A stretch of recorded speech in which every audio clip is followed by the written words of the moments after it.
जातिगत जनगणना का फैसला भारतीय जनता पार्टी ने ले लिया। आप जानते हैं कि राहुल गांधी ने लोकसभा में कहा था कि जातिगत जनगणना को हम पास करके दिखाएंगे, और वही लोकसभा में विपक्ष के नेता राहुल गांधी है और बीजेपी को आखिर झुकना पड़ा देश की आवाज के सामने। तो बीजेपी इतनी नाराज क्यों हो रही है?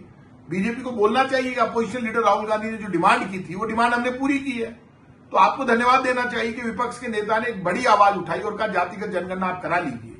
देश की जनता, दलित, शोषित, पीड़ित, पिछड़ा, गरीब, यदि किसी गरीब की गरीबी का पता चलता है, यदि किसी का ये पता चलता है कि पीछे रह गया, तो उसको आगे लाने में कोई नुकसान नहीं है। और जातिगत जनगणना हो जाएगी तो ये देश की जनता की आवाज थी कि अब जातियों की जनगणना होनी चाहिए। अब जातियों की जनगणना हो रही है। कल तक बीजेपी विपक्ष के नेता राहुल गांधी की हंसी उड़ाती थी जातिगत जनगणना के मुद्दे पर। आज उन्होंने फैसला कर लिया कि अब जातिगत जनगणना हम करवाएंगे। करवाइए, ये देश की जीत है। ये राहुल गांधी ने जो मुद्दा उठाया विपक्ष के नेता ने लोकसभा में, राहुल गांधी ने, उसकी जीत है। और मैं ये मानता हूं बीजेपी को पॉजिटिवली विपक्ष का धन्यवाद देना चाहिए, विपक्ष के नेता का धन्यवाद देना चाहिए। उन्होंने सही मांग को स्वीकार करके ही किया है। अब ये तो पास हो ही जाएगी यदि ये लोकसभा में भी लाएंगे, क्योंकि उन्होंने तो पहले ही कह दिया था कि हम इसी लोकसभा में, राहुल गांधी ने कहा था, पास कराएंगे। आखिर ये बहुत बड़ी जीत है और इसके लिए मैं ये मानता हूं कि देश की आवाज बनकर वो लड़े और इसमें हमने जीत हासिल की है, कांग्रेस की और राहुल गांधी की।